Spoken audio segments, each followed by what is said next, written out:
Hello everyone, welcome to Edumantra. Already আমরা তোমাদের সঙ্গে এক্সামের এক্সাম ওরিয়েন্টেড বলো বা এক্সামের জন্য মোস্ট হেল্পফুল সায়েন্সের 25-26 কোয়েশ্চেন ডিসকাস করেছি in the set 1 and similarly we will continue doing this until exam. ঠিক আছে, তো আজকে আমরা সেই ধরো কোয়েশ্চেনেরই সেকেন্ড পার্ট ডিসকাস করব, যেখানে আমরা আরো কিছু নতুন কোয়েশ্চেন্স এক্সপ্লোর করব with the important points for your exam, not only WBCS but not only state exams, for all the exams যেগুলো তোমরা জেনারেলি দেখতে পাও। ইভেন এই সমস্ত কোয়েশ্চেন্স গুলো যেগুলো আমি নিয়ে এসেছি বা যেগুলো সিলেক্ট করা হয়েছে, সেগুলো তার মধ্যে কিছু কিছু কোয়েশ্চেন্স এরকমও আছে যেগুলো কিন্তু প্রিভিয়াস ইয়ারের কোয়েশ্চেন, এবং তারা সারা জীবন আসবে।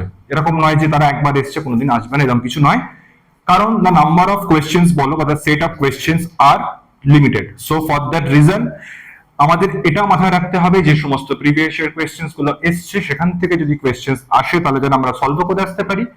আবার নতুন যদি কোনো কোয়েশ্চেন্স আসে বা নতুন কনসেপ্ট মার্কেটে আসে তাহলে যেন সেটাও আমাদের কাছে ট্যাকেল করার মতো অপশনস থাকে।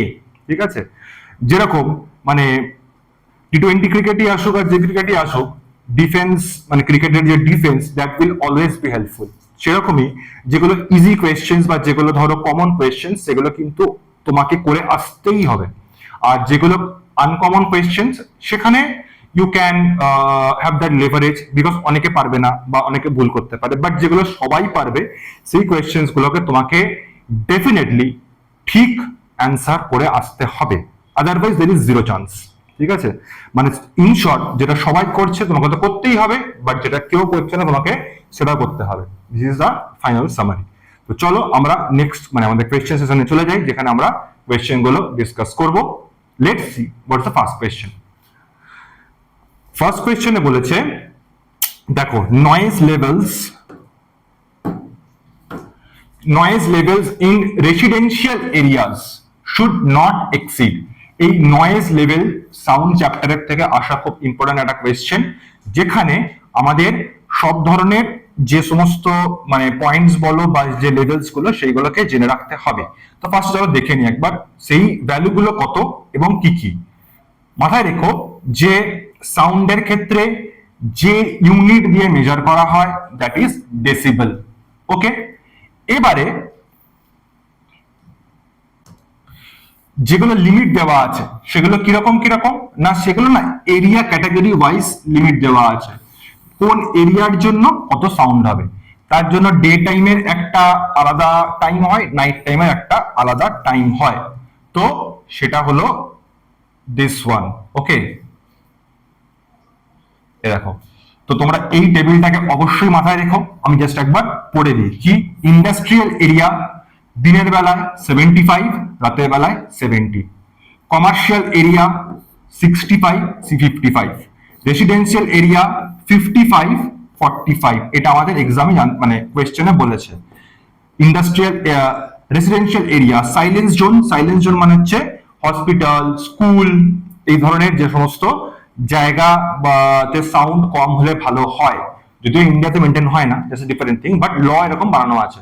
তো এটা আমাদের গভর্নমেন্টের থেকে স্পেসিফাইড যে লেভেলস, এরকম নয় যে আমার মনে হয়েছে আমি বলছি, এটা গভর্নমেন্ট নিজে চুজ করেছে যে এইগুলো হলো পারমিসেবল লিমিট। তো সেই কারণে এটা মাথায় রেখো পুরোটা, এবং এইটাই ভ্যালু। এরকম নয় যে তোমার ভালো লাগছে না তুমি প্লাস মাইনাস 5 করে দিলে, এরকম কিন্তু হবে না। So keep in mind. Okay, আচ্ছা, আর কি আমরা এখানে অ্যান্সার কি হবে, এখানে অ্যান্সার হয়ে যাবে 55 ডেসিবেলস। ওকে, রেসিডেন্সিয়াল এরিয়ার জন্য 55 ডেসিবেলস দিনের বেলায়, আর রাতে হলো 45 ডেসিবেলস। ঠিক আছে, চলো দেখি নেক্সট কোয়েশ্চেন কি আছে। বলেছে যে রিংওয়ার্ম ইজ এ ডিজিজ। কি ধরনের ডিজিজ? রিংওয়ার্ম মানে কি? দাঁত হাজা চুলকানি, স্যালিকল মলম টিভিতে অ্যাড দেখার, সেই রিংওয়ার্ম হচ্ছে এটা। তো এটা মাথায় রেখো, ফাঙ্গাল ডিজিজ। ঠিক আছে, এবারে রিংওয়ার্মের জন্য কে রেসপন্সিবল হয়? টিনিয়া বা টিনিয়া সোলিয়াম বলে একটা ফাঙ্গি। ওকে, পজিটিভ এজেন্ট হচ্ছে ফাঙ্গি, যার নাম যাদেরকে বলা হয় ডার্মাটোফাইটস। এফেক্টেড এরিয়া যেগুলো জানো, কোয়েশ্চেন আসার চাপ আছে। মোড অফ স্প্রেড, ছোঁয়াচে সেই কারণের জন্য হয়। আচ্ছা, এবার দেখবো আমরা ডিজিজ টাইপ গুলো, which is very important for our exam। দেখো এইগুলো অবশ্যই মাথায় রাখবে, যদি নিজের নাম ভুলেও যাও তাহলে এগুলো যেন মাথায় থাকে। This sort of important these are. Bacterial এর এক্সাম্পল কি কি হয়? কলেরা, টিউবারকিউলোসিস বা যক্ষা, typhoid, anthrax. Viral, influenza, AIDS, smallpox, hepatitis, এগুলো হলো কিছু কমন ডিজিজ। এরকম নয় যে এর বাইরে ডিজিজই হয় না, বাট এই ধরনের ডিজিজ গুলো আমরা দেখেছি যে পরীক্ষায় রেগুলার জিজ্ঞেস করে, তো সেই কারণের জন্য এগুলো তো মাথায় রাখতেই হবে। তার সঙ্গে যদি নিজের আরো বাচ্চারা মনে রাখতে চাও রাখতেই পারো, নো ইস্যুস। তাহলে হচ্ছে প্রোটোজোয়া, ম্যালেরিয়া, অ্যামিওবিয়াসিস, কালাজার বা কালো জ্বর, ঠিক আছে। ফাঙ্গাল, ফাঙ্গালের মধ্যে হচ্ছে রিংওয়ার্ম, যেটা আমার কোয়েশ্চেনে আছে। এছাড়াও athletes food, it's very important. Athletes food জিজ্ঞেস করে কি জন্য হয়েছে, এটা মেনলি দেখো এটা আমার অলরেডি হয়েছিল, I know that. Athletes food হলো বেসিক্যালি যারা ধরো নামটা কেন হয়েছে তাই আমি সেটা বলছি। যারা হয়তো রেগুলার খেলাধুলো করে বা ধরে নাও মানে হয়তো প্রচুর খেলতে হয়, তাদের ক্ষেত্রে জুতোয় যেহেতু ধরো সে মোজা জুতো পরে আছে, সেই ঘাম থেকে এই যে এক ধরনের ফাঙ্গাল ডিজিজ হয়, এই জন্য বলা হয় অ্যাথলিটস ফুড। এটা মানে কোনো ওরকম কিছু নয় যে এটা এরকম, সেই জন্য নাম হয়েছে অ্যাথলিটস ফুড, আর এটা একটা ফাঙ্গাল ডিজিজ, ঠিক আছে। আচ্ছা, অ্যাসপারগিলোসিস, তো এইগুলো হলো ইম্পর্টেন্ট ডিজিজেস যেখান থেকে তোমাকে জিজ্ঞেস করবে কার জন্য হয়েছে, এবং ডিজিজ থেকে মেনলি এই ধরনের কোশ্চেন দেয় যে তার জন্য রেসপন্সিবল কে, ঠিক আছে। চলো দেখি next question. Elements primarily responsible for origin of life in the earth, তো কে কে হবে? হাইড্রোজেন, অক্সিজেন, কার্বন, সোডিয়াম হবে না, ক্যালসিয়াম হবে না, CHON is the right answer. Carbon, hydrogen, oxygen এবং নাইট্রোজেন। মাথায় রাখবে যে প্রাইমারি এলিমেন্ট বললে এই চারটেই হবে, কার্বন, হাইড্রোজেন, অক্সিজেন, নাইট্রোজেন, ঠিক আছে। বাকি যেটা মাথায় রাখবে যে আরো কিছু কিছু সেকেন্ডারি এলিমেন্টস হয়, যে সেকেন্ডারি এলিমেন্টস গুলো কি কি না, সেটা হচ্ছে ফসফরাস, জাস্ট মেন নামগুলো মাথায় রেখো, সেটা কি কি, সেটা হচ্ছে ফসফরাস, সালফার, ঠিক আছে। এই দুটো হলো সেকেন্ডারি এলিমেন্টস, মানে এগুলো লাগবে, বাট কার্বন, হাইড্রোজেন বা অক্সিজেন বা নাইট্রোজেনের মতো ইম্পর্টেন্ট নয়। ওকে, তো চলো দেখি নেক্সট কোয়েশ্চেন কি আছে।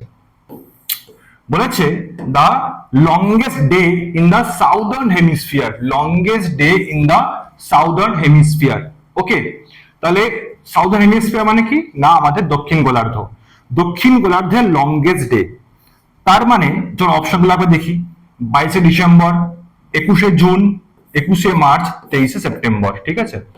তো যদি আমাকে জিজ্ঞেস করতো যে ওয়ার্ল্ডের বা আমাদের এমনি ইউনিভার্সাল লংগেস্ট ডে কোনটা, তাহলে আমরা বলতাম যে মানে যদি ইন জেনারেল জিজ্ঞেস করা হতো তাহলে আমরা বলে দিতাম 21শে জুন।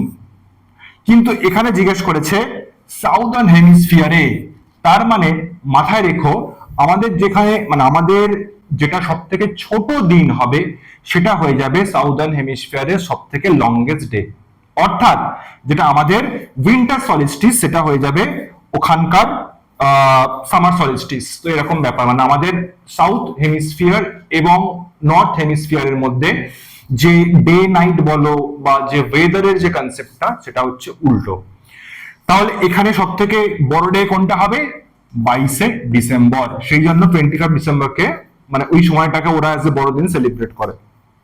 এমনি তো জিসাস ক্রাইস্টের জন্মদিন, তাছাড়াও সেই সময়টাকে যে বড় ডে মানে বড়দিন বলা হয় তার রিজন হচ্ছে যে সাউদার্ন হেমিস্ফিয়ারে একটা সব থেকে লংগেস্ট ডে হিসাবে এটা থাকে। আচ্ছা, এবার তোমাদের যেগুলো পরীক্ষার জন্য খুবই ইম্পর্টেন্ট সেইগুলো কি কি না, সেগুলো হচ্ছে এই চারটে দিন। চলো দেখে নি। ফার্স্ট যেটা কোয়েশ্চেনে দিয়েছিল ডিসেম্বর 22, এটা হলো সামার সলিস্টিস, কার জন্য না সাউদার্ন হেমিস্ফিয়ারের জন্য, তাহলে সাউদার্ন হেমিস্ফিয়ারের জন্য এটা সামার সলিস্টিস। বাট যেই নর্দার্ন হেমিস্ফিয়ার হয়ে যেত এটা হয়ে যেত উইন্টার সলিস্টিস, ঠিক আছে। এবারে এখানে কি বলেছে না longest day in the southern hemisphere হলো জুন 21, এটা হলো summer solstice for Northern hemisphere, অর্থাৎ উত্তর গোলার্ধের জন্য যেটা আমাদের সামার সলিস্টিস সেটা হচ্ছে 21শে জুন। ওকে, 21শে মার্চ এটা হলো ভার্নাল ইকুইনক্স, মানে হলো আমাদের মহাবিষুব বাংলা যেটাকে বলে। আর সেপ্টেম্বর 23 হচ্ছে অটামাল ইকুইনক্স, মানে হচ্ছে জলবিষুব। ঠিক আছে, এই তো বোধহয় বাংলা সেটাই হয়। তো এই চারটে ডেট তোমরা মাথায় রেখো, এই চারটে কিন্তু খুবই মানে ফ্রিকোয়েন্টলি এক্সামে আস্ক করে। ঠিক আছে, চলো দেখি next question. Green leafy vegetables are rich in citric acid, malic acid, folic acid. মাথায় রেখো, green leaf vegetables are rich in folic acid. Citric acid কিসে থাকে? লেবু আর কমলা লেবু এই ধরনের আইটেমে থাকে। Malic acid apple. প্রোটিনের সঙ্গে সম্পর্ক কিছু নেই, মেন হচ্ছে ফলিক অ্যাসিড। ক্লিয়ার? আচ্ছা, তো এই হলো আমাদের। আচ্ছা, ফলিক অ্যাসিডের রাসায়নিক নামটা বা কোন ভিটামিনের রাসায়নিক নাম সেটা মাথায় রেখো, সেটা হচ্ছে ভিটামিন B9 এর রাসায়নিক নাম বা কেমিক্যাল নেম, সেটা হচ্ছে ফলিক অ্যাসিড। তো যার দেখবে সেজন্য মানে প্রবলেম থাকবে ফলিক অ্যাসিডের, তাকে কি করতে হবে? আইদার গ্রিন ভেজিটেবল খেতে হবে আর না হলে ক্যাপসুল খেতে হবে, দুটোই অপশন। চলো দেখি নেক্সট কোয়েশ্চেন কি আছে। ISRO was established in which year? 1969। খুব ইম্পর্টেন্ট কোয়েশ্চেন, মাথায় তো রাখতেই হবে, not of for exam but also আমাদের এটা আমাদের প্রাইড, বা ISRO is our pride, so we need to remember the birth year of ISRO. Definitely সেটা 1969। কবে? Date 15th of August 1969। এটা খুব সহজ ডেট মাথায় রাখা, যে আমাদের দেশ যেদিন ইন্ডিপেন্ডেন্ট হয়েছিল তার সেই দিনই 1967, বা আমাদের ইন্ডিপেন্ডেন্সের 22 বছর পরে বলতে পারো যে এস্টাবলিশ হয়েছিল। It was establish under the leader of doctor Vikram Sarabhai, যাকে বলা হতো বা এখনো বলা হয় father of Indian space program. তো এখান থেকে যেমন অনেক কোয়েশ্চেন দিতে পারে যে who is known as the father of Indian space program, তাহলে এটা হয়ে যাবে কি? এটা হয়ে যাবে বিক্রম সারাভাই। কে করেছিল? বিক্রম সারাভাই করেছিল, মানে আন্ডার হিজ লিডারশিপ। ওকে, এবারে হচ্ছে তার আগে কি ছিল না, ইনকোস্পার বা Indian national committee for space research, এটাকে উঠিয়ে দিয়ে ইসরো হয়েছিল সাল 1969। হেডকোয়ার্টার্স ব্যাঙ্গালোর।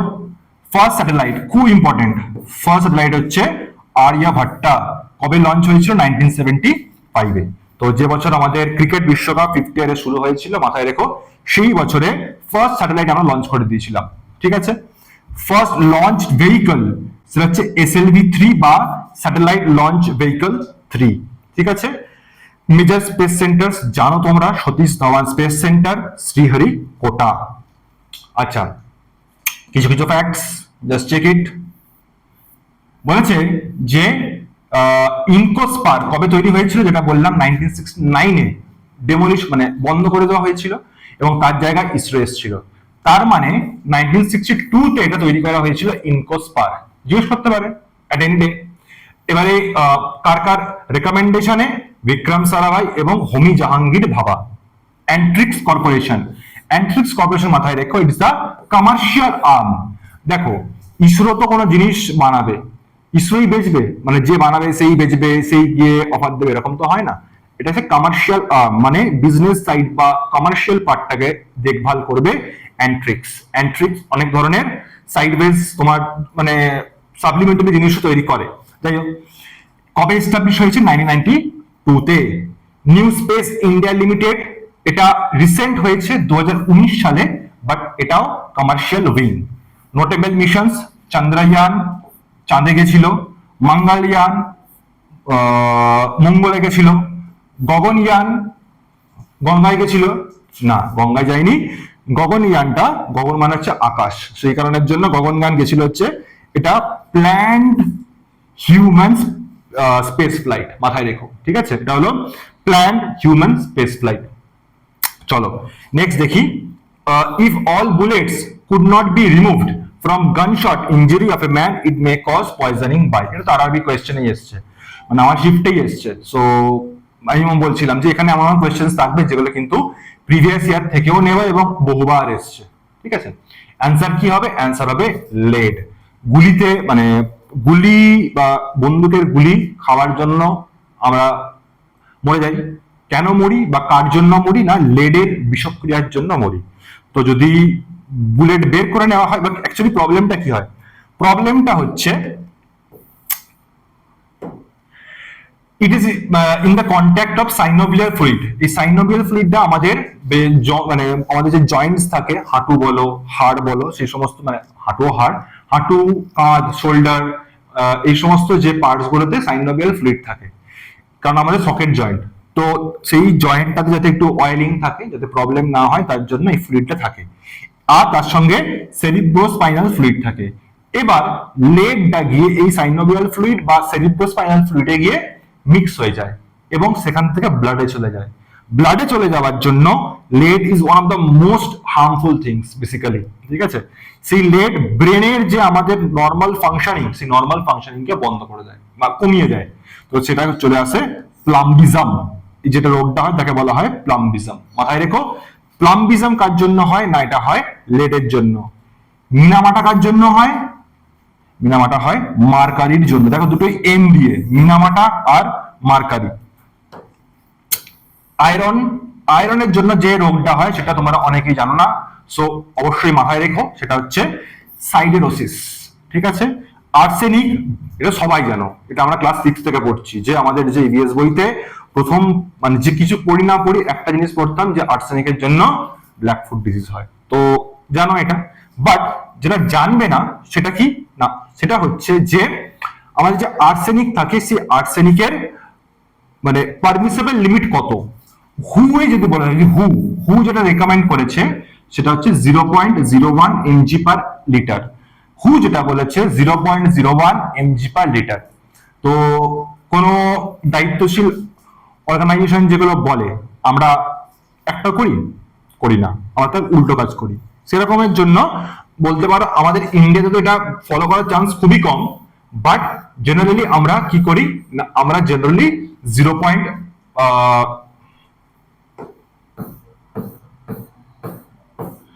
যেটা এখানে 0.01 ছিল, আমরা সেটাকে 0.05 ধরে নিয়ে চলি, ঠিক আছে। এটা কিন্তু হুইয়ের নয়।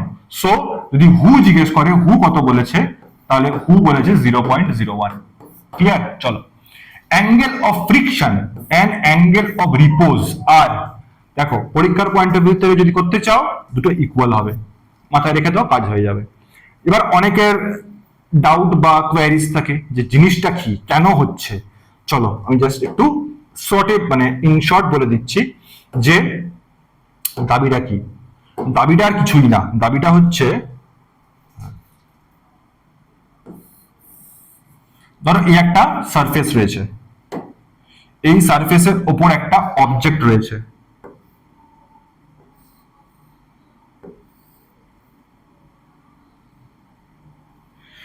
এবার এই অবজেক্টটার ন্যাচারাল টেন্ডেন্সি কোন দিকে যাওয়ার হবে, নিচের দিকে। স্লিপ খেয়ে যখন তোমরা কোনো একটা ওই পার্কে যাও যেগুলো মানে স্লাইড করার, তো সেখানেও কি হয়, উপর থেকে নিচে যায়, তার মানে এর টেন্ডেন্সি হচ্ছে নিচের দিকে যাওয়ার। তার মানে ফ্রিকশন কোন দিকে কাজ করবে, ফ্রিকশন কাজ করবে তার অপোজিট দিকে, অর্থাৎ এই দিকে ফ্রিকশন কাজ করবে, ঠিক আছে। এদিকে ফ্রিকশন কাজ করলো, এই দিকে কাজ করবে এর ওয়েট। এই ওয়েটের এক্সাক্ট যে অপোজিট যেটা হবে, মানে এর রেসপন্স, সেটা হয়ে যাবে কি না, সেটা হয়ে যাবে তোমার নর্মাল রিয়াকশন। নর্মাল রিয়াকশন, তাহলে এই নর্মাল রিয়াকশন আর ফ্রিকশন, ঠিক আছে, এই নর্মাল রিয়াকশন, জাস্ট তোমরা বোঝার জন্য বলছি আমি, ছবিটা একটু ভালো হয়।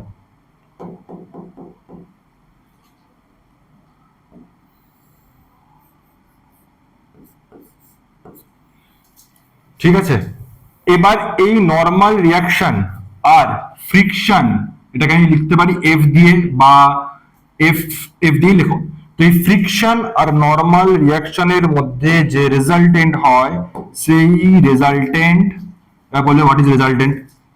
রেজাল্টেন্ট হলো দুটো ফোর্সের মিডিয়াম, বা দুটো ফোর্সের মিডিয়াম বলাটা ঠিক নয়, দুটো ফোর্সের কম্বাইন্ড এফেক্ট, দুটো ফোর্সের কম্বাইন্ড এফেক্ট, ঠিক আছে। তো এটা ধরো হলো রেজাল্টেন্ট, ঠিক আছে। এবার এই রেজাল্টেন্টের সাথে এই রেজাল্টেন্টের সাথে নর্মালের যে অ্যাঙ্গেলটা হবে, মানে এই অ্যাঙ্গেলটাকে বলা হয় অ্যাঙ্গেল অফ ফ্রিকশন। কি বললাম?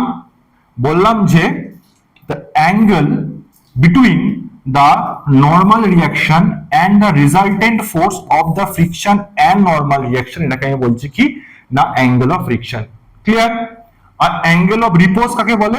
অ্যাঙ্গেল অফ রিপোজ হচ্ছে সেই অ্যাঙ্গেল যেখানে অবজেক্টটা জাস্ট হোল্ড করে থাকবে বা জাস্ট দাঁড়িয়ে থাকবে।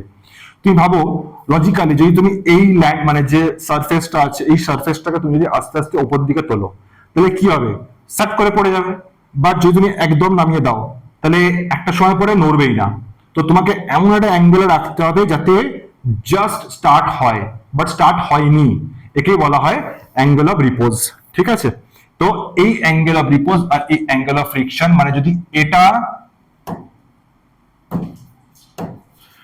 এই অ্যাঙ্গেলটা থিটা হয়, তাহলে এই অ্যাঙ্গেলটাও থিটা হবে। ঠিক আছে? তো এই হলো আমাদের কোয়েশ্চেনের সবকিছু। ক্লিয়ার? চলো দেখি নেক্সট কোয়েশ্চেন কি আছে। আচ্ছা, এইটা মাথায় রেখো, এটা তোমাদের পরীক্ষায় জিজ্ঞেস করে দিতেই পারে যখন ভালো লাগবে। সেটা হচ্ছে যে এই কোএফিসিয়েন্ট অফ ফ্রিকশন যেটা হয়, সেটা হয় tan of angle of friction, মানে বেসিক্যালি ট্যান থিটা। তোমাকে যে অ্যাঙ্গেল অফ রিপোজ বলুক বা তোমাকে অ্যাঙ্গেল অফ ফ্রিকশন বলুক, যাই বলুক, তার ট্যান থিটা ভ্যালুটা হয়ে যাবে কোএফিসিয়েন্ট অফ ফ্রিকশন। ঠিক আছে? চলো দেখি নেক্সট কোয়েশ্চেনে কি আছে। বলেছে mesons are found in laser beam, X ray, gamma ray, cosmic rays. তো অ্যান্সার হবে কসমিক রেজ। মেসন্স কোথায় পাওয়া যায়? কসমিক রেজে পাওয়া যায়। ঠিক আছে? আচ্ছা, নেক্সট জিজ্ঞেস করেছে যে the isotope used for production of atomic energy. এটা তো বালতি খানেকবার আছে এরকম টাইপের কোয়েশ্চেন, এটা তো অবশ্যই মাথায় রাখতে হবে। সেটা হচ্ছে কত না, দেখো এখানে এই দুটো না তোমার মাথায় কখনো কনফিউশন করবেই না। জানি না কেন করে না, বাট করে না। বাট দেখেছি যখনই কনফিউশন হয়, এই দুটো অপশনের মধ্যেই কনফিউশন হয়। I don't know why, but it's something there is there. তো কি করে মনে রাখবে সেটাও দেখবো, আর তার সাথে হচ্ছে অ্যান্সার কোনটা হবে। তো মাথায় রেখো অ্যান্সার হবে U235। কি ইউজের জন্য ইউজ হয় না? এটা প্রোডাকশন অফ অ্যাটমিক এনার্জি। এবার দেখো 2 এর সঙ্গে যদি তুমি 3 মাল্টিপ্লাই করো তাহলে হয়ে যাবে 5। তাহলে 235 ইউরেনিয়াম, সেটা হচ্ছে তোমার অ্যাটমিক এনার্জি প্রোডাকশনের জন্য ইম্পর্টেন্ট। কোথায় কোথায় ইউজ হয়? নিউক্লিয়ার রিঅ্যাক্টর আর অ্যাটমিক বোমসে। ঠিক আছে? তো যদি কখনো এরকম জিজ্ঞেস করে what is the fuel of nuclear reactor and atomic bomb, বলো না জানি না, এটার অ্যান্সার হবে U35। ঠিক আছে? মানে U235। ওকে, চলো দেখি নেক্সট কোয়েশ্চেন কি আছে। The optimum level for the optimum dissolved oxygen বা DO লেভেল,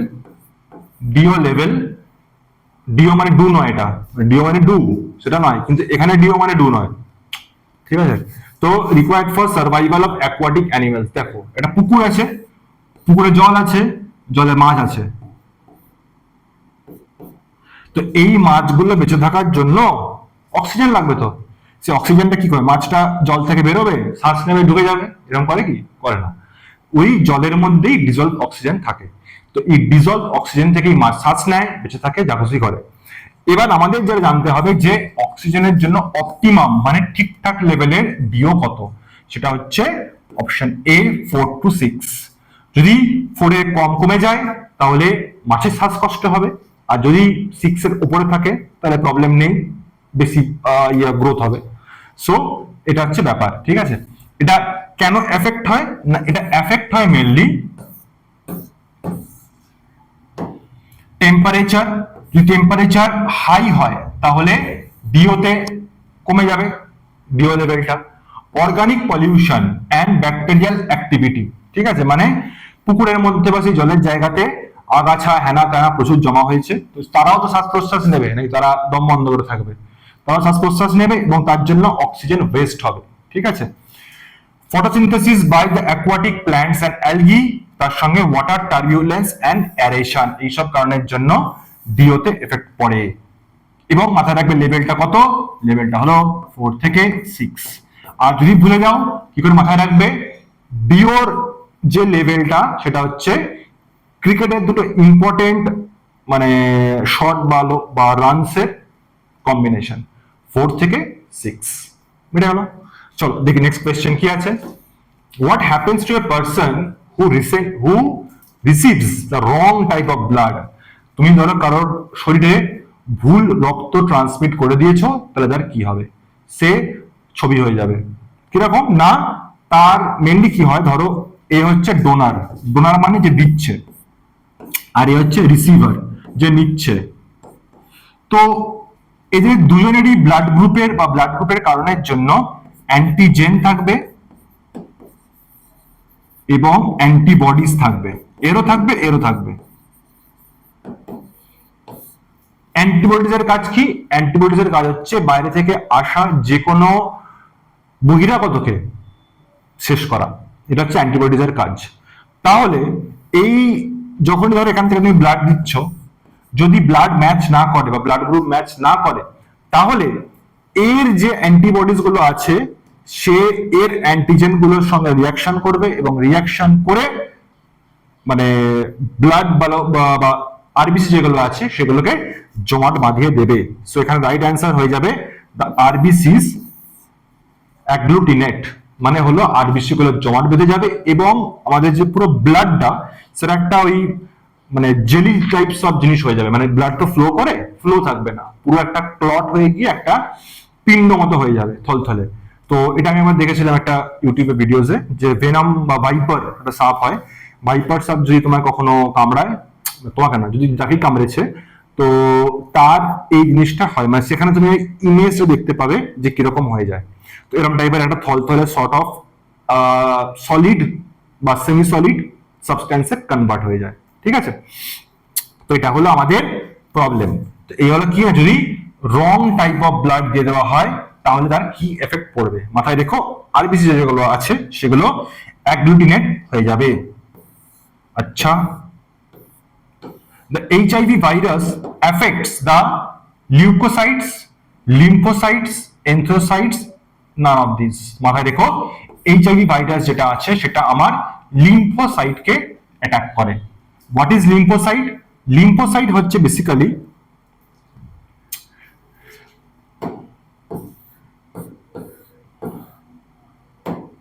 লিম্ফোসাইট। আচ্ছা, এইচআইভি ফুল ফর্ম কি জানো? না জানলে জেনে নাও, that is human immunodeficiency virus. Primarily attacks the lymphocytes, especially in CD4 plus T minus helper cells of the immune system. This weakens the body's defense mechanism, তাতে আমাদের শরীর আস্তে আস্তে দুর্বল হয়ে যায় এবং আলটিমেটলি অনেক ধরনের রোগে আক্রান্ত হওয়া শুরু হয় এবং ফাইনালি এইডস বা অ্যাকোয়ার্ড ইমিউনোডেফিসিয়েন্সি সিনড্রোমে সে আক্রান্ত হয়, যে ছড়িয়ে হয়ে যায়।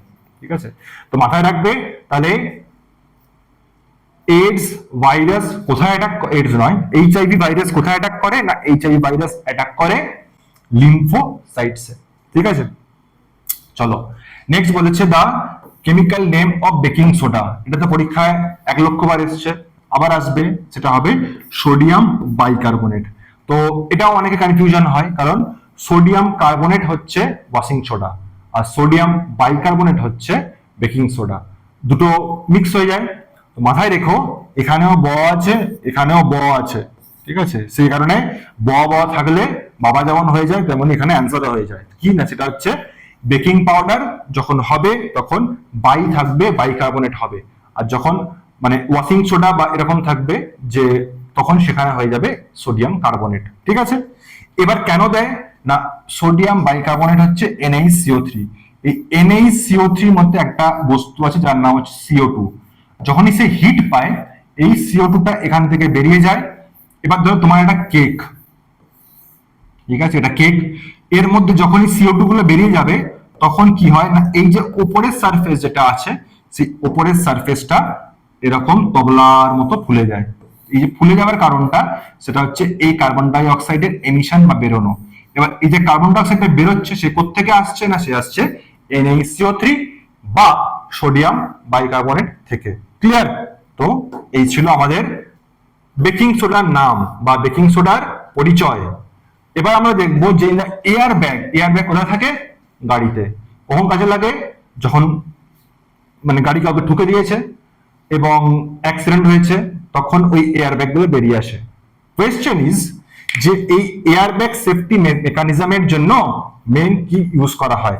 মাথায় রেখো, সোডিয়াম অ্যাজাইড ইউজ করা হয়। ঠিক আছে, এই সোডিয়াম অ্যাজাইড আলটিমেটলি কি করে না, আমাদের গাড়িতে একটা সেন্সর থাকে যেখানে মানে যেটা কলিশন যদি হয় বা যদি ধাক্কা লাগে বা যদি অ্যাক্সিডেন্ট হয়, তাহলে সেই সেন্সরটা অ্যাক্টিভেট হয়ে যাবে এবং এই ব্যাগটা ওপেন হয়ে যাবে। ঠিক আছে, এখানে এটাও জিজ্ঞেস করতে পারে যে, হয়তো তোমাকে জিজ্ঞেস করলো যে কোন গ্যাস রিলিজ হয় যখন এরকম হচ্ছে, ধাক্কাধাক্কি হচ্ছে, কোন গ্যাস রিলিজ হয়? মাথায় রেখো, নাইট্রোজেন গ্যাস রিলিজ হয়। ঠিক আছে, মানে ওই এয়ার ব্যাগে। ওকে, আচ্ছা, সেকেন্ডারি কেমিক্যালস কি কি না? potassium nitrate and silicon dioxide are also present to uh, convert the potential harmful sodium byproduct into harmless glass. ঠিক আছে, চলো দেখ নেক্সট কোয়েশ্চেন বলেছে নাম্বার অফ স্পাইনাল নার্ভ। খুবই ইম্পর্টেন্ট। কি না, এটা আমাদের মাথা, এটা আমাদের স্পাইন। তো এই স্পাইন থেকে বোথ সাইডে কি হয় না, স্পাইনাল নার্ভ বেরিয়ে যায় এবং এই স্পাইনাল নার্ভ গুলো গিয়ে তোমাদের শরীরের মানে আমাদের শরীরের সবার সমস্ত অংশ থেকে সিগন্যাল নিয়ে আসে, সিগন্যাল পাঠায়, এইসব করে। এটা আমাদের স্পাইন বরাবর বোথ সাইডে রয়েছে। জিজ্ঞেস করেছে নাম্বার কটা? নাম্বার হলো, মাথায় রেখো, 31 পেয়ার্স, 31 জোড়া। আরেকটা হয় ক্রেনিয়াল নার্ভ। এই দুটো যেমন সারা জীবন আসছে, 100 বললাম 108 বার এসছে, আগেও আসবে। তো ক্রেনিয়াল নার্ভ থাকে 12 পেয়ার্স বা 12 জোড়া। মাথায় রেখো পেয়ার্স ওয়ার্ডটা। ঠিক আছে, এরকম নয় যে একটা করে আছে, দুটো করে আছে বোথ সাইড। তো সেই কারণে 31 পেয়ার্স। Cranial nerve 12 pairs. কিভাবে মনে রাখবে? What I use to do, যে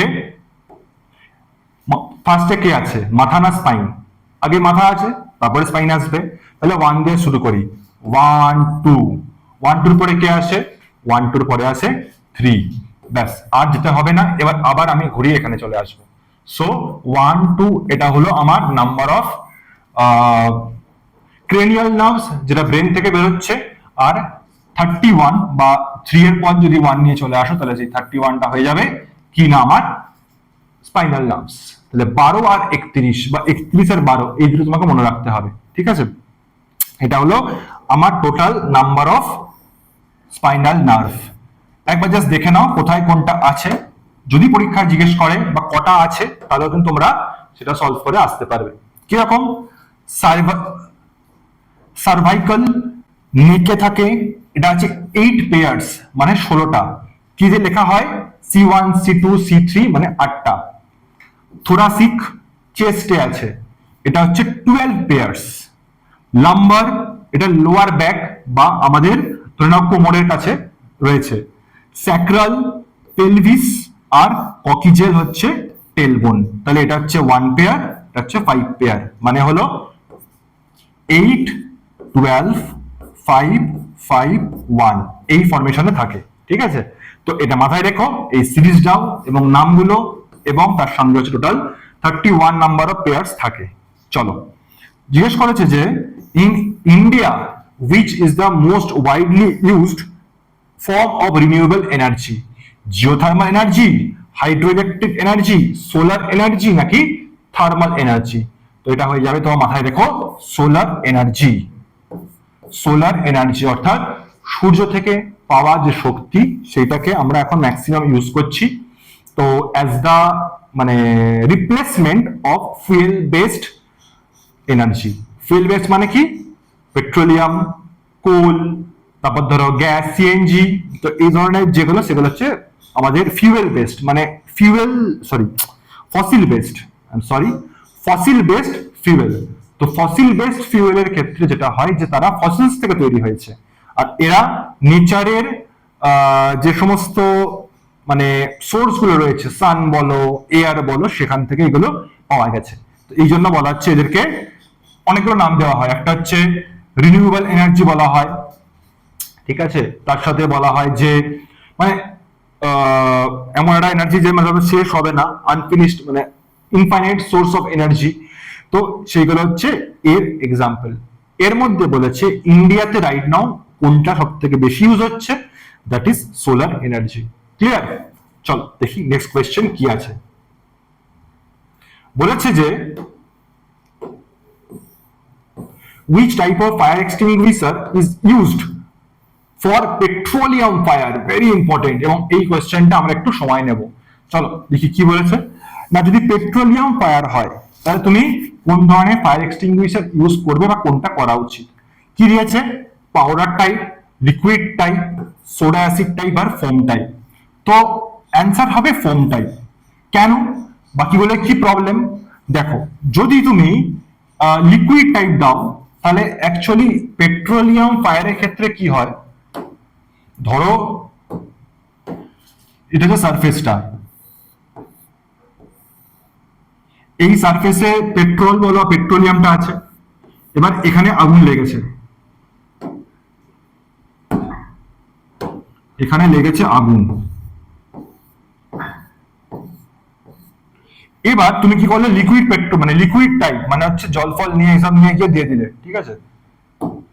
জানো না, হাফ পড়েছো বা যে চ্যাপ্টারটা ছিল তোমরা মানে হাফ পড়েছিলে যে আগুন জ্বাললে জল ঢালতে হয়, ঢেলে দিয়েছো। এবার কি হবে, জল আর তেল মিক্স হয় না জানো, এবং তেল হচ্ছে অ্যাকচুয়ালি লিকুইড, তেল হচ্ছে অ্যাকচুয়ালি লাইট, হালকা জলের থেকে। তো তুমি যখনই এখানে জল দিয়ে দেবে, সেই জলটা এই তেলটাকে আরো স্প্রেড করবে এবং তার সাথে জলটা নিচে চলে যাবে, অয়েলটা বা পেট্রোলিয়ামটা উপরে চলে আসবে। সো তুমি জল দিলে জলটা আস্তে আস্তে চলে যাবে নিচে এবং পেট্রোলিয়ামটা রয়ে যাবে উপরে। তার সাথে কি হবে না, এটা আরো স্প্রেড করে যাবে, মানে যেখানে আগে হয়তো একটা ঘর পড়তো সেখানে এখন গোটা বিল্ডিং পড়ে যাবে, ঠিক আছে? এই হচ্ছে তোমার ফলাফল। তো সেই কারণের জন্যই জানাটা বা মানে ইনফরমেশন থাকাটা ইজ ভেরি ইম্পর্টেন্ট। এটাই আর কি আমাদের প্রাইমারি অ্যান্ড লাস্ট গোল। ওকে, যে we need to do, we need to know what we need to do. এবার তাহলে এখানে কি হবে, এখানে আমাকে দিতে হবে ফোম টাইপ। ফোমটা কি করে, ফোমটা আস্তে আস্তে এই জায়গাটাকে পুরো কভার করে নেয়, কারণ foam is not a liquid, is a mixture of liquid and তোমার সলিড এরকম। এবার এ গিয়ে পুরো জায়গাটাকে অকুপাই করে নেয়, তার জন্য এয়ার বা অক্সিজেনের যে কানেকশন সেটা বন্ধ হয়ে যায় এবং তার সাথে ফোমের নিজস্ব একটা কুলিং এফেক্ট রয়েছে, সেটা আস্তে আস্তে ঠান্ডা করে দেয়। দেখবে তুমি যদি ফোম দিয়ে কখনো শেভ করো বা ফোম তুমি ইউজ করো, দেখবে একটা sort of cooling effect feel হয়। কিছু মিনারেল কিছু ইনগ্রেডিয়েন্টস থাকে অবশ্যই, বাট এফেক্টটা ফিল হয়, সেটা এখানে হবে। তাহলে এগুলো কখন ইউজ হবে? আচ্ছা চল এবার জাস্ট দেখে নিই কি বলেছে। না,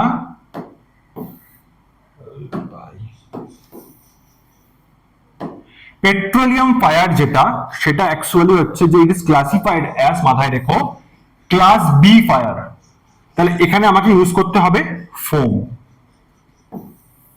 এছাড়া ইলেকট্রিক্যাল বা গ্যাস ফায়ার যদি হয় তাকে বলা হয় ক্লাস সি, তখন ইউজ করা হবে পাউডার টাইপ। আর standard water extinguishers used for class A fires only. তাহলে যদি তোমাকে কখনো জিজ্ঞেস করতে দেয় হুইচ ইজ মোর ডেডলিয়ার বা কাকে নিয়ে টেনশন সব থেকে বেশি, এ, বি না সি, তাহলে কি হবে তোমরা বলো, ঠিক আছে? নিজে ভাবো যে এবিসির মধ্যে কোনটা মোস্ট ডেডলি আর কোনটা সবচেয়ে কম ডেডলি। ওকে,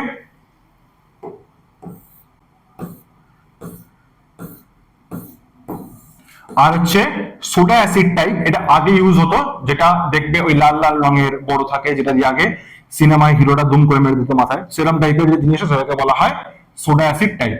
তো এটা কি না, এটা হচ্ছে ক্লাস এ ফায়ার্স, মানে যেগুলো কম কম টাইপের আগুন বা অতটা রিস্কি নয় সেই টাইপের আগুনে creating carbon dioxide through the reaction of sodium bicarbonate. এটা কি, এটা হচ্ছে বেকিং সোডা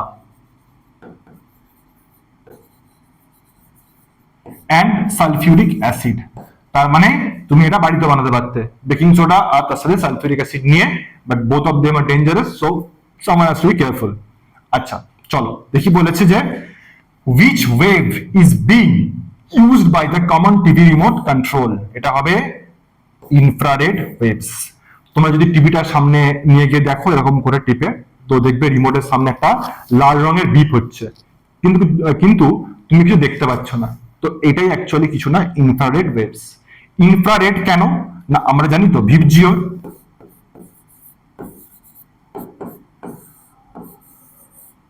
তো এটা দেওয়ার একটা কারণ আছে, এটা মেইনলি ফ্রিকোয়েন্সি বা ওয়েভলেন্থের উপর ডিপেন্ড করে এরকম অ্যারেঞ্জমেন্ট করা হয়েছে। রেড এর পরে যে আছে এর এটা কিভাবে যাচ্ছে না, এটা হচ্ছে তোমার লিখে দিচ্ছি, ওয়েভলেন্থ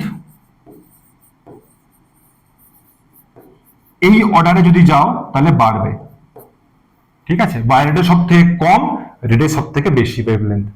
রেডের থেকেও যার বেশি ওয়েভলেন্থ সে হচ্ছে ইনফ্রারেড,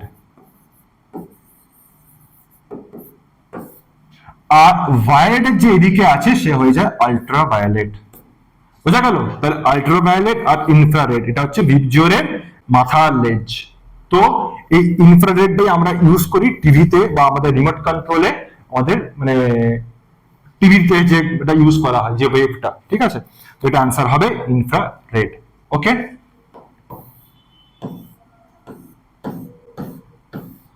চলো দেখি নেক্সট কোয়েশ্চেনে কি বলেছে। Curie point. What is Curie point? Very important question for your exam. Curie point হচ্ছে the temperature at which a magnet loses its magnetism. তুমি যদি কোনো একটা ম্যাগনেট নাও, দিয়ে সেই ম্যাগনেটটাকে তুমি গরম করা শুরু করো, বলবে কেন করব, করছো টেস্ট করার জন্য, তাহলে কি হবে জানো, এই ম্যাগনেটটার ম্যাগনেটিজম পাওয়ার বা চৌম্বক ক্ষমতা আস্তে আস্তে কমতে কমতে যাবে। যে পয়েন্টে গিয়ে এর ম্যাগনেটিজম পাওয়ার জিরো হয়ে যাবে তাকে আমি বলবো কিউরি পয়েন্ট বা কুরি পয়েন্ট। এটা একটা ইম্পর্টেন্ট মানে কি বলবো পয়েন্ট বা মাথায় রাখতে তোমাকে হবে। তাহলে কি হবে, a metal loses its magnetic properties. Okay, আরেকটা জিনিস যেটা তোমাকে মাথায় এখানে রাখতে হবে সেটা হচ্ছে কিছু ইম্পর্টেন্ট মেটালসের কুরি টেম্পারেচার। আয়রন 770 ডিগ্রি সেন্টিগ্রেড, ভীষণ ইম্পর্টেন্ট এটা, যে আয়রনের কুড়ি পয়েন্ট কত 770, নিকেলের কত 358, কোবাল্টের কত 1115 ডিগ্রি সেন্টিগ্রেড। তাহলে এই তিনটে অন্তত মাথায় রেখো যে এদের কিউরি টেম্পারেচার কত। নেক্সট কোয়েশ্চেন বলেছে 1 kilometre is equal to how many of Miles. মাথায় রেখো 1 মাইল ইকুয়াল টু হচ্ছে অ্যাপ্রক্সিমেট 1.6 কিলোমিটার। তাহলে এখানে হয়ে যাবে 0.62, এটা आंसर বি হবে, এটা হবে 0.62 মাইল। তাহলে 1 কিলোমিটার ইকুয়াল টু 0.62 মাইল, আর 1 মাইল ইকুয়াল টু 1.6 কিলোমিটার। এবার দেখবে তোমাদের যখন তোমরা কোনো ক্রিকেট ম্যাচ দেখো, বোলিং স্পিডটা নিচে দিয়ে দেয়, ঠিক আছে, যে অমুক বোলারের স্পিড হচ্ছে ধরো আমি বললাম 140 কিমি পার ইঞ্চ। তুমি যদি কখনো এটাকে 1.6 দিয়ে ডিভাইড করো, তাহলে যে ভ্যালুটা আসবে দেখবে পাশে ওটা মাইল পার আওয়ারে দেওয়া আছে, ঠিক আছে, মাথায় করে দেখো, এটা অ্যাপ্রক্সিমেটলি 90 কাছাকাছি আসবে, 90 থেকে একটু কম হবে, মানে 144 হলে 90 হয়, ঠিক আছে। এবং এই জন্যই যেটা মানে ওয়ার্ল্ড রেকর্ড হয়েছিল ওয়ান্স, যে Shoaib Akhtar once he used to be the fastest bowler, সেই একমাত্র বোলার প্রবাবলি সেই একমাত্র সে 100 মাইল করেছিল পার আওয়ার স্পিড, সেই জন্য এটা ল্যান্ডমার্ক হয়ে গেছে যে 100 মাইল মানে 160 এর কাছাকাছি তার স্পিড হবে। তো এই যে রেশিওটা মাথায় রেখো যে 1 কিলোমিটার ইকুয়াল টু 0.62 মাইল এবং 1 মাইল ইকুয়াল টু 1.6 কিলোমিটার, ঠিক আছে। চলো দেখি নেক্সট কোয়েশ্চেন কি আছে। Which of the following is the largest ecological unit? Organism, population, biome, ecosystem. The answer is biome. ধরো এটা হচ্ছে বায়োম, বায়োম তার মধ্যে থাকবে ইকোসিস্টেম, ডিফারেন্ট ডিফারেন্ট ইকোসিস্টেম থাকতে পারে। এবারে অর্গানিজম মানে হচ্ছে এনি এনি মানে কি বলবো, প্ল্যান্ট অর অ্যানিমাল, এনিথিং, মানে শুধু প্ল্যান্ট অ্যানিমাল নয়, প্ল্যান্ট অ্যানিমাল মাইক্রোবস, তারপরে হচ্ছে যত যা কিছু হয়, মানে যে কোনো লিভিং যদি আমি অর্গানিজম বলি সেটা চলে আসছে আন্ডার অর্গানিজম। ঠিক আছে। পপুলেশন মানে হলো কোনো একটা পার্টিকুলার কমিউনিটি, তার নাম্বার কত, সবার নয়। ধরো একটা গ্রামে, গ্রাম না, একটা ইকোসিস্টেমে 10টা ছাগল আছে, 5টা গরু আছে, আর 50টা মানুষ আছে। তাহলে মানুষের পপুলেশন হচ্ছে 50, গরুর পপুলেশন হচ্ছে 5, ছাগলের পপুলেশন হচ্ছে 10। পপুলেশন কিন্তু তিনটের যোগফল হবে না। তার মানে তুমি মানুষের সাথে গরুর সাথে ছাগল অ্যাড করতে পারবে না। ঠিক আছে, দিস ইজ সিম্পল থিং। তো এটা হলো তোমার পপুলেশন। বায়োম কি? বায়োম হচ্ছে সবটা নিয়ে, মানে হচ্ছে এক্সাম্পল যদি দিই, tundra, desert, tundra, desert, rain forest, grassland, এগুলো হচ্ছে এক্সাম। এখানে কি থাকে? It includes several ecosystems that share similar climate, vegetation and animal life. বোঝা গেল? তাহলে এই বায়োমের মধ্যে মাল্টিপল নাম্বার অফ ইকোসিস্টেম থাকে। বায়োম হচ্ছে বাপ, তার ছেলে হচ্ছে ইকোসিস্টেম, তার ছেলে হচ্ছে তোমার পপুলেশন, তার ছেলে হচ্ছে তার থেকে ছোট হচ্ছে অর্গানিজম। বোঝা গেল? না সরি, আগে আসবে অর্গানিজম, তারপরে পপুলেশন। যাই হোক, this is the whole concept.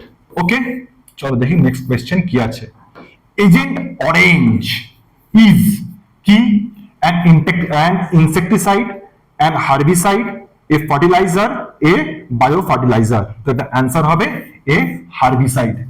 জিনিসটা কি না, agent Orange is a powerful herbicide and defoliant chemical used by the US military during the Vietnam War. War to destroy forest cover and crops. It contained harmful dioxins that caused severe environmental damage and long term. তো যখন Vietnam war হয়েছিল তখন America ভিয়েতনামের মানুষ যাতে না খেতে পেয়ে মারা যায় তার জন্য এটাকে আকাশ থেকে ড্রপ করেছিল। ঠিক আছে, so this is America. So যারা হয়তো আমি জানি না যে how many of you keep all the information past present and everything, but this is America. Okay, যাদের প্রাইমারি গোল হচ্ছে বাকি কান্ট্রিদের মানুষদেরকে মারা, সিম্পল, এতে কোনো ডিবেট নেই। তুমি ডিবেট করতেই পারো, but this is the final line. Ultimate যেটা ওদের মোটিভ কাজ করে যে সবার থেকে সব নিয়ে নাও, আমাদের কাছে সব থাকবে। তো they did it for years, যখন যেখানে সুযোগ পেয়েছে। তাও আমরা we do America, this is we, মানে তার সাথে। ঠিক আছে, তো এই হলো আমাদের এজেন্ট অরেঞ্জের গল্প। আচ্ছা, তাহলে চলো লাস্ট কোয়েশ্চেন দেখে নি। দ্যাট ইজ কি বলেছে, a concave lens is always forms an image which is virtual and erect. তাহলে কনকেভ লেন্সের ক্ষেত্রে যেগুলো তৈরি হয় সেগুলো কি, সেটা মাথায় রাখবে। 3টে point: virtual, erect and diminished image. ঠিক আছে, এটা কোথায় ইউজ হয়? এটা মায়োপিয়ার সময় ইউজ হয় এবং শর্ট সাইটেডনেস এই মানে প্রবলেমের জন্য এটাকে ইউজ করা হয়।